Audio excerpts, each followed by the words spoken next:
Hello everybody.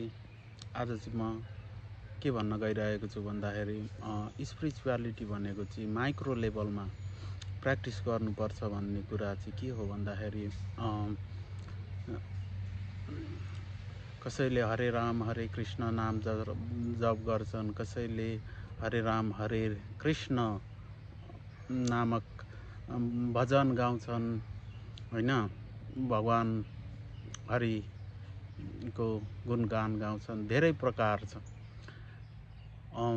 म चाहिँ व्यक्तिगत रूपमा आफ्नो साधना म भगवान स्पिरिचुअलिटीको प्र्याक्टिस कसरी के गर्छु कस्तो गर्छु भनेर अरूलाई नभन्नु भन्छन् हैन।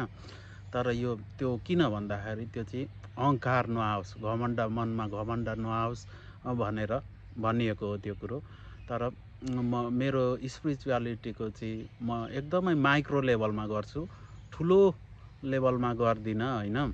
त्यो चाहिँ कसरी गर्छु त भन्दाखेरि म दिनमा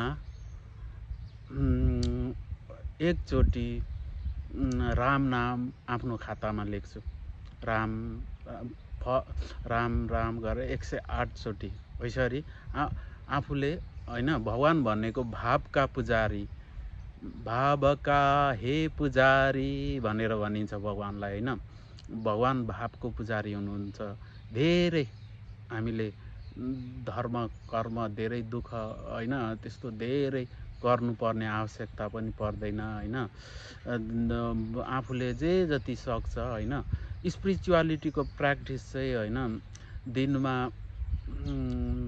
सुरु गर्दा 15 मिनटदेखि केही प्र्याक्टिस गर्नु हैन। जस्तै हरे राम हरे कृष्ण यो महामन्त्र जप्नु यसरी भन्ने गरिन्छ। तर मेरो स्पिरिचुअलिटीको प्र्याक्टिस चाहिँ कस्तो छ भने तपाईलाई म मेरो बुक्स देखाउँछु। यहाँ मैले लेख्ने भगवानको नाम जति पनि लिन सकिन्छ हैन, जति पनि लेख्न सकिन्छ। तर आफूले घमण्ड कहिले गर्नु हुँदैन। मैले धेरै लेखेँ भनेर मैले चाहिँ 108 चोटि दिनमा लेख्छु। पर हेर्नुहोस्, जुन 25 मा र जुन 26 25 र जुन 27 25 यसरी म डेली लेख्छु एकचोटि चाहिँ भगवान रामको नाम यसरी माथि महामन्त्र लेख्छु। अनि दिनै पछि 108 हामीले जति पनि लेख्न सकिन्छ। तर घमण्ड अहङ्कार गर्नु हुँदैन। मैले धेरै लेखेँ भनेर। भगवान भनेको भावका पुजारी हुनुहुन्छ। स्पिरिचुअलिटी भनेको माइक्रो लेभलमा गर्नुपर्छ। आफ्नो विचारले आफ्नो क्षमताले जति भ्याउँछ जति धेरै गर्दा नि भयो। तर आफ्नो क्षमताले भएन भने माइक्रो लेभलबाट गर्नुपर्ने हुन्छ। र यति भन्दै मेरो दुई शब्द यी राख्न चाहन्छु। हरे राम राम राम हरे हरे, हरे कृष्ण कृष्ण कृष्ण हरे हरे। जय श्रीमन्नारायण।